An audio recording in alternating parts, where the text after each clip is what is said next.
Sivele sifike ebantwini sicela ispace, sicela indawo, ispace. Abakunika ispace bakhombise ukuthi ungenzani ngale space. Utshalo nje umthangaleni sifanele space bathi uzolima phela ucile kangaka sivele sifaka umhlabathi. Kulinywe kuvune kudliwe. Kubalekile indaba yama food parcels. La akhona lapha eJabez House. Jabez House angazi ukuthi feed abobani. Kodwa ukudla siyakuthumela khona, kuthumela amapalishi, kuthumela ubabunisi lokuyazi masime umsebenza kuwo. Manje sitshala ngokukaNkulunkulu. Asilimi isikhalo esikhulu besikhona emhlanganweni besibongo esontweni ukuthi kuthiwa umhlabathi sowuphelile emhlabeni.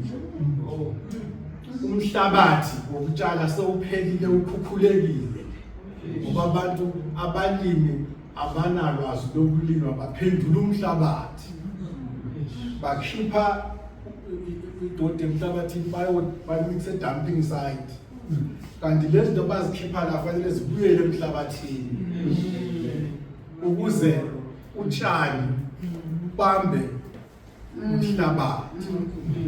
Manje 75% yomhlaba esitshala ku top soil ihambe nomfula isimalwaje. Ubala ukuthi ngo-2030 something kuzokudliwa izambane. Impuphu zobengasekho ngoba umhlaba sowondile, umhlaba usavundanga, khukhulekile, izikhukhula zibanga ukuthi abantu baphevile, abantu basika utshani babusikela phansi, konke nje kuyakhukhuleka. Bese sihlala endlaleni. uNkulunkulu asisize indaba yami ngisho ngathi the church and discipleship. Uma sibuzwa la kahle kahle ukuba i-disciple ukulalela ukuthi umuntu mazofunda into fanele abe nokuthula uhlike emsini wathi fanele ube nani uzokuthula ezweni. You must be quiet. Uma quiet you can listen, ungezwa. Uma ulalela you hear, uyezwa. Ungezwa bese you understand.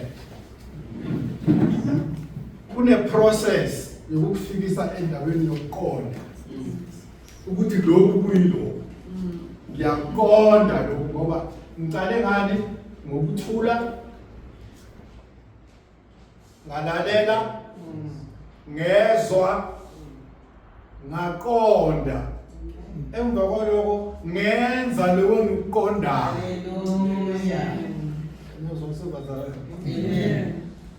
Kaningi abantu bathanda umsindo. Khona abafundi abashumayela ukhala insini. Ngoba akakwazi ukukhuluma kungenanto ishaya eduze.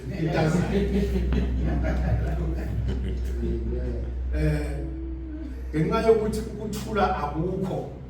Uthi umuntu athi uyazi ukuthulile la kakhulu baba. Uyabhora. Umuntu kuyabhora. Ngiyabuzwa lokho. Abantu asikusathana ulethe ukuthi abantu bangabi nokuthula, bangabi nokuzwa, bangabi nokulalela, bangabi nokuqonda. Basuke lapho bangakwazi ukwenza.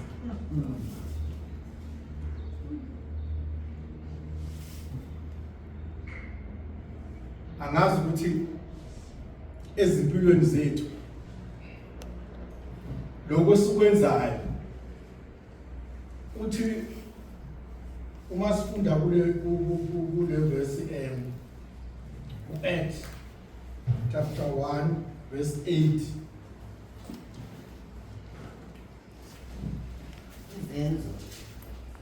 Acts zenzo phinde sifunde futhi kuMateyu 28 efundweni kwabumzi yakho ophethe ngesizulu angasifundela.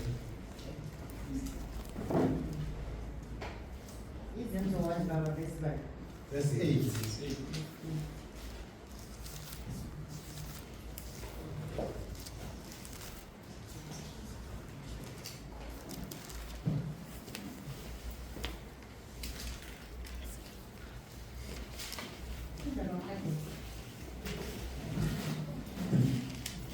Amen. Bese siyafunda laphana izenzo zabapostoli uchapter 1 sifunda uverse 8 isihloko sithi uJesu kwenyukela ezulwini.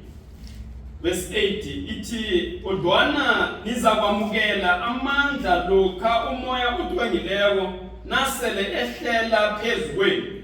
Nizakuba bofakazi bami eJerusalema, kiyo yonke iJuda neSamaria ufikela emaphethelweni wephasi. Amen. Nizomukeliswa amandla. Amandla esimukeliswa wona akusimandla ethu kufanele sihlale nawo. No. Amandla ukuthi sihambe. Kunendawo la bese outreacher khona ensukwini zakudala bathi kuseFraskop kunendawo kuthiwa iBattalion 27 eMasosini.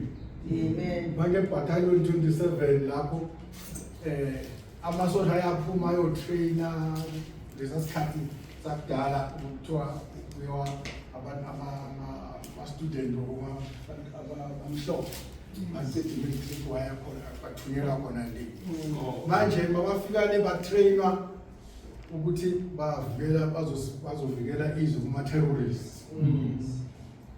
Le Battalion 27 ngaseGraskop masilapho kuyindawo ukuthi le shift ephumile uma ibuya ayibuyeli uzolala noma uzophumula izocebiswa ukuthi kwenzeke lokhu naloku ngokureporta ababaphethe batshela ukuthi benzeni. Manje kimi kwavela lokhu ukuthi ebandleni njengoba sihlangene namhlanje size ku Battalion 27 sizohlonyiswa ufunda amavesi amaningi la saba ngabafundi bakaKristu. Akekho umuntu uma ungezwanga mina umzwili babo uma ungezwanga uma uzwile usesi akhuluma sibanenge sikhulume ngezo. Uma ungahluleka kunabantu abavula ama-eyes ngisho naleli fundo wabo umzi yakho uma ungalizwanga njengoba ngiziphinda usho ukuthi awunawo umoya omukelayo. You do not have the desire umlilo wangaphakathi umshisakalo ngoKristu. Amen. Awunabo ubufakazi ngoKristu. Amen. Siku Battalion 27. Amen. Masiphuma la iculo indaba yakhe afasimleni indaba yami kulomhlaba